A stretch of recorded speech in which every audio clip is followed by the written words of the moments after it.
तर आताची आणखी एक मोठी बातमी, भारत पाक एकमेकांवरचे हल्ले थांबवण्यासाठी तयार आहेत असं ट्रम्प यांनी सगळ्यात आधी ट्विट करत म्हटलेलं होतं। अमेरिकेशी झालेल्या चर्चेनंतर दोन्ही देश युद्धबंदीसाठी तयार आहेत। युद्धविराम दिल्याबद्दल दोन्ही देशांचं अभिनंदन असं ट्रम्प यांच्याकडून ट्विट करत माहिती देण्यात आली। भारत पाक संघर्ष थांबवण्यासाठी अमेरिकेची यशस्वी मध्यस्थी, भारत पाक एकमेकांवरचे हल्ले थांबवण्यासाठी तयार असं ट्रम्प यांनी सर्वात आधी म्हटलंय। ट्रम्प यांचं हे ट्विट होतं। भारत पाकिस्तान तात्काळ आणि पूर्ण युद्धबंदी करण्यासाठी तयार झाली। काल रात्री अमेरिकेने दोन्ही देशांच्या संघर्षामध्ये यशस्वी मध्यस्थी केली।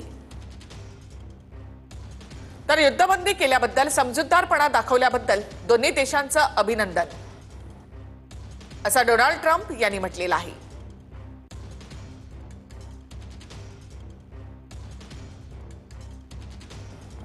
तर अमेरिकेचे परराष्ट्र मंत्री मार्को रुबियो यांनी सुद्धा ट्विट केलेत आणि असं म्हटलंय की दोन्ही देशांच्या पंतप्रधानांसोबत चर्चेनंतर युद्धविरामाला यश आलं। गेल्या 48 तासांमध्ये भारत पाकच्या वरिष्ठ नेत्यांशी चर्चा केली। तर पंतप्रधान मोदी आणि शहबाज शरीफ यांनी शांततेचा मार्ग स्वीकारल्याबद्दल आभारी असं ट्विट मार्को रुबियो यांनी केलं आहे। तर भारत पाक एकमेकांवरचे हल्ले थांबवण्यासाठी तयार असं ट्रम्प यांनी आज दुपारीच हे ट्विट केलेलं आहे। अमेरिकेशी झालेल्या चर्चेनंतर दोन्ही देश युद्धबंदीसाठी तयार झाल्याचं ट्रम्प यांनी म्हटलंय।